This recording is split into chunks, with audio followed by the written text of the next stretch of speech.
exactly. How does the universe respond to your thoughts and your emotions? Our perceptions are only able to see a very, very, very small amount of all the different energies around us. And this is a picture of the electromagnetic spectrum. That's everything that we are able to measure scientifically, you know, all the different kind of energies.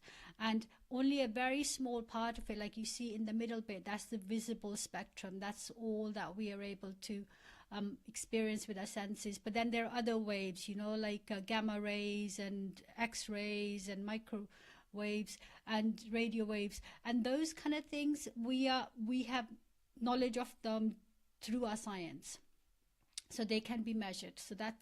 So out of everything that we can measure, our senses, using our senses, we are only able to experience a very, very small proportion of it. Okay, so just trying to base everything on your sensory experience isn't always the best thing, right? So out of everything, that we can measure, we can only see a small amount. So the next slide is that out of all of that we can see and measure, out of everything that we can scientifically see in the world, in the universe, the planets, galaxies, life forms, there's only a very, very small amount that is actually made up of material that we know.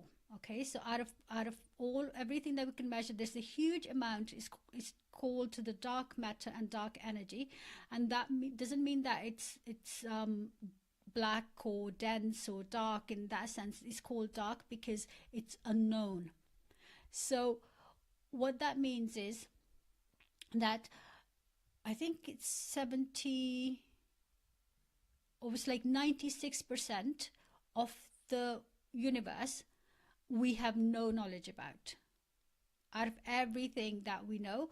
And the 4% that we do know, that we can measure, a big part of it is just gases, helium and hydrogen, and all the material, the solid world that we're able to see is made up of the rest of, I think it's less than 1%. So that's all the galaxies and planets and life form on our planet. Is less than 1% of everything that we are able to see or measure.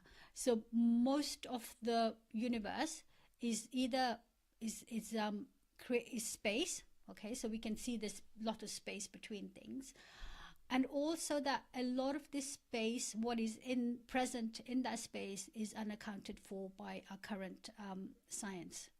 There's lots of theories about it, but there's nothing that's been established scientifically or experimentally.